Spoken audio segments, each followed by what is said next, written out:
They had taken a long-term lease. It was about to be demolished. So there was a demonstration. We all went along with her. I hope you will succeed in your defense of the St. James's Theatre. Though as a parliamentarian, I cannot approve your disorderly methods. The problem was that when she got into the House of Parliament, she started shouting and screaming, and she had to be got away because she was, in fact, she was ill at that time. But ill health never caused Vivien to withdraw completely from the world. It was she who introduced Olivier to the work of the young playwright John Osborne. Osborne wrote The Entertainer for Olivier, and Vivien was eager to join the cast. However, she was judged too beautiful to play Olivier's shabby wife. Instead, she was considered for the role of his daughter. But Olivier finally chose a new young actress, Joan Plowright. Vivien was too old. She relied on him in every way for everything, and then he was gone, and gone to a younger woman. Larry wanted to be supportive, but he got too tired. You couldn't keep the pace. When he met Joan, he met someone who was gentler, brilliant talent, but gentler. It had been over 25 years since she first laid eyes on him. They had become the golden couple. The world had watched the rise of their talent and the growth of their love. But now it was over. It was bound to burn itself out, I suppose, in due course. It was burning so brightly.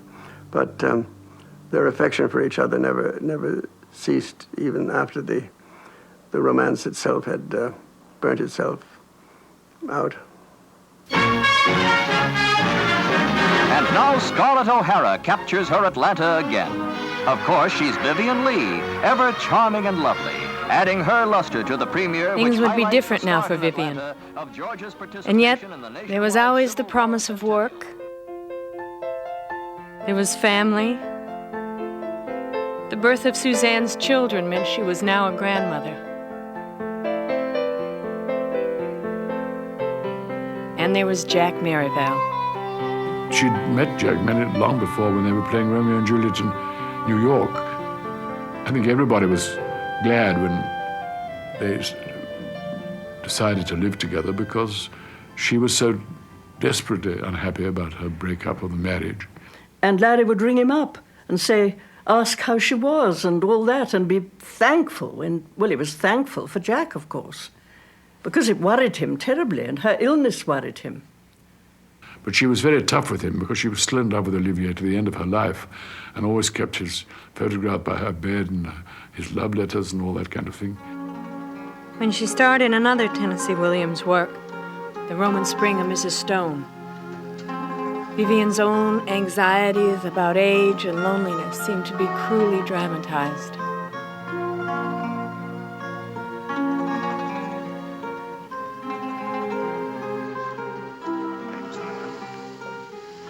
Your friend, the Contessa, is nothing but a female pimp with a stable of handsome boys she sells to the highest bidder. I won't deal in that ugly traffic, and so she passes you on to someone who will. I had no idea that your mind was such a cesspool. And if it's become one, it's because of my association.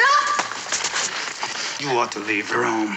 You've ruined yourself here. Paul! I would not be surprised if the police refused to renew your permit to stay.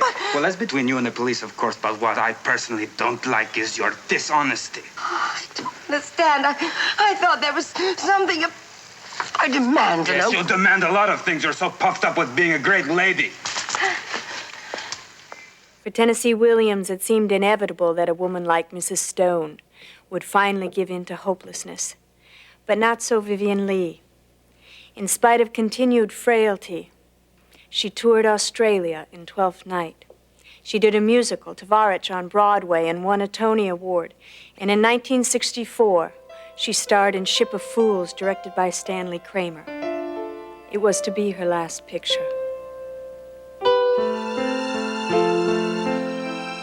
I think that Vivien.Leigh saw in this role a chance to achieve, somewhat late in her career, a moment of tremendous drama and to scintillate, really, with an interpretation of a woman who's drinking, who doesn't want to be the age she has arrived at. She had health problems. She was taking shock treatments. She was highly nervous, and despite her illness, didn't let it intrude. She would occasionally go off to one side and actually be shaking. Master control of herself and come back to the scene and manage it and do it and then go back to the palpitation again. It was something which is indescribable. What do your parents feel about you going to Europe? My mother's thrilled. You could see this great beauty, and then when you got close to her, you could see the stains and strains of life in that face, but that was still so incredibly childlike in its beauty, I think. But there are people that grow older, and there are people that age, but something in them, in their face, in their eyes, something remains a child, and I think that was true of Vivien.Leigh. Behind those old eyes, you hide a 16-year-old heart. Oh.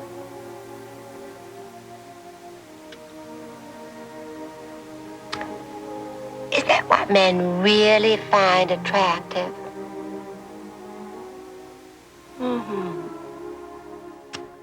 I wish that I'd been able to see her in her life when she was happy and when she was doing everything that she must have done brilliantly, because someone told me once that the way she put a dinner table together, the way she put a room together, the way she entertained, made life a work of art. And I think that was probably true.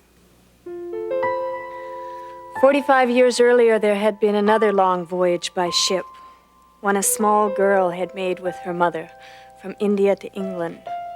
It was as if a circle had been closed. The child who so loved fantasy was now an ailing woman, but still courageous, still caring. I remember my wife and I had visited Vivien the day she died, as a matter of fact, and she seemed well enough. She was not hopping around. She was sitting up in bed, having been quite ill for a bit, and she was arranging flowers in a vase that she had beside her.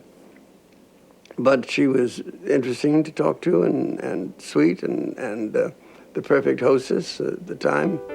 Larry had his own life elsewhere. And I broke the news to Larry that Vivien had gone. And I remember there was a very long, long silence. And he just seemed like their whole life was running through his mind like a speeded up film story. And he just sighed deeply and said, "Poor dear little Vivien." And that was it. The tuberculosis that had returned did not seem life-threatening. She was convalescing, though impatiently, preparing to open in a new play. It was in 1967 that Vivien.Leigh died. At 53, all the different moods and colors and experiences that combined to make up this unique woman were no more. She was gone. But I, for one, will never forget her.